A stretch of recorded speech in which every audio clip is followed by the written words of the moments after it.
Gelap pekat menyelimuti ruangan ketika lampu minyak tiba-tiba padam. Andra sontak menahan napas. Matanya berusaha menyesuaikan dengan kegelapan. Suara detak jantungnya sendiri terdengar begitu keras, seakan menggema di dalam kepalanya. Udara yang tadinya dingin, kini berubah menjadi sangat menusuk. Sampai-sampai napas Andra keluar dalam uap tipis. Ruangan terasa begitu sunyi, tapi di tengah kesunyian itu, terdengar suara lembut seorang perempuan. Aku masih menunggu, tapi waktuku hampir habis. Suara itu bergema di telinganya, seperti bisikan yang muncul dari segala arah. Andra berusaha mencari sumbernya, tapi yang dilihatnya hanya kegelapan pekat. Tiba-tiba, cahaya samar muncul di depan lukisan. Cahaya itu berbentuk siluet seorang perempuan. Rambut panjang tergerai, gaun putih lusuh menjuntai ke lantai, wajahnya pucat, matanya sayu penuh kesedihan. Andra terpaku. Itu jelas Mayang, tidak lagi samar seperti sebelumnya. Kali ini sosoknya begitu nyata. Andra, suara lirih itu kembali memanggil. Andra menelan ludah. "Kau Mayang?" tanyanya, gemetar. Sosok itu mengangguk pelan. Senyum samar muncul di wajahnya, tapi justru membuat suasana semakin mencekam. Ia melangkah mendekat, langkahnya begitu pelan, tapi menimbulkan bunyi duk-duk di lantai kayu tua. Andra mundur satu langkah, tapi tubuhnya justru kaku. Ia ingin lari, tapi kakinya seperti terikat. "Kenapa kau di sini?" tanya Mayang dengan suara lirih. Andra menarik napas dalam-dalam, mencoba mengumpulkan keberanian. Aku hanya meneliti rumah ini. Aku mahasiswa arsitektur. Aku tidak berniat mengganggumu." Mayang menatapnya lama. Matanya berkilat di tengah kegelapan. "Tidak, kau tidak mengganggu. Justru, aku sudah lama menunggu." Andra terdiam.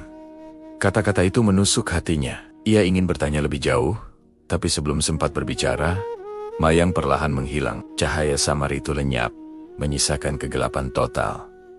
Andra terbangun dengan tubuh berpeluh. Ternyata, ia tertidur di ruang tengah. Fajar menyingsing.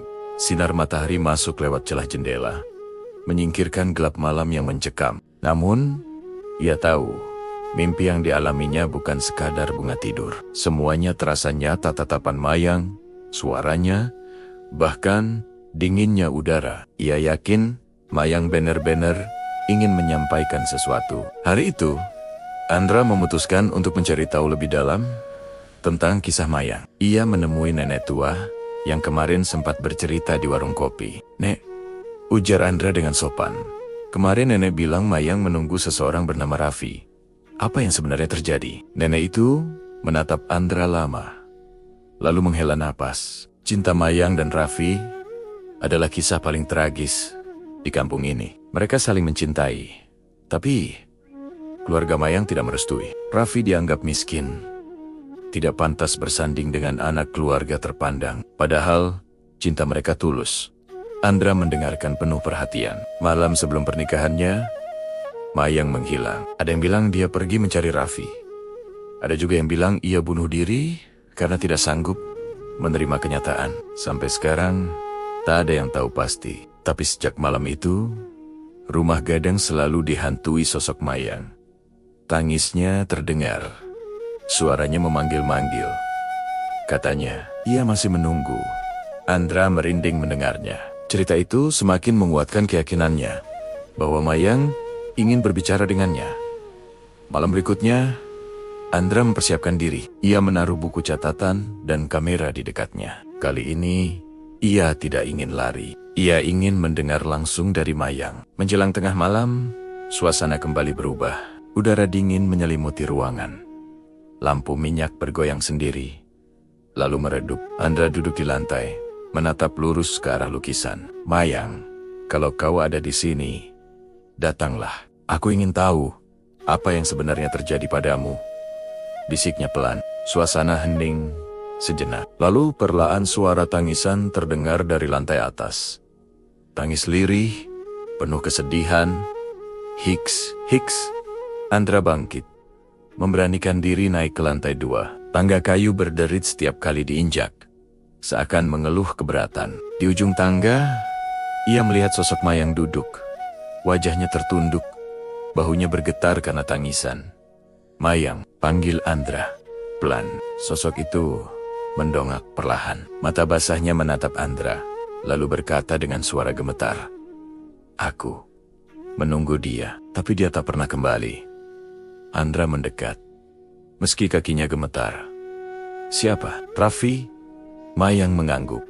Air mata mengalir di pipinya. "Aku mencintainya, tapi keluargaku tak pernah merestui. Aku rela mati demi cinta, tapi aku tidak bisa pergi. Aku terjebak di sini, menunggu dia yang tak akan pernah datang." Andra terdiam. Dadanya terasa sesak. Ia bisa merasakan ketulusan cinta yang tak pernah tersampaikan itu. "Mayang," ujar Andra. Suaranya bergetar. "Kalau memang begitu, apa yang bisa kulakukan untukmu? Apa yang kau ingin aku lakukan?" Mayang menatapnya lama, lalu tersenyum samar. Senyum yang indah, tapi menyayat hati. "Cukup dengarkan kisahku. Jangan biarkan cintaku hilang begitu saja." Andra mengangguk. Matanya berkaca-kaca.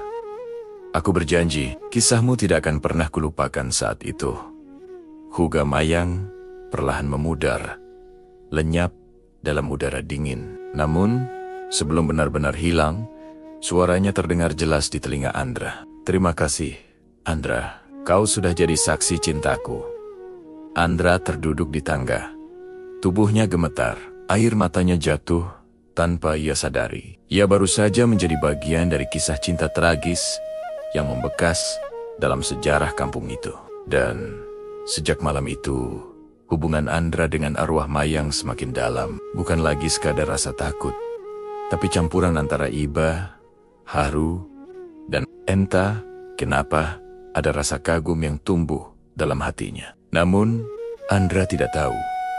Semakin ia terikat dengan Mayang, semakin besar pula bahaya yang menantinya. Karena tidak semua arwah bisa pergi dengan tenang. Ada kalanya, cinta yang tak tersampaikan berubah menjadi belenggu yang bisa menyeret siapapun yang mendekat. Dan Andra baru akan menyadarinya nanti. Lanjut di bab berikutnya.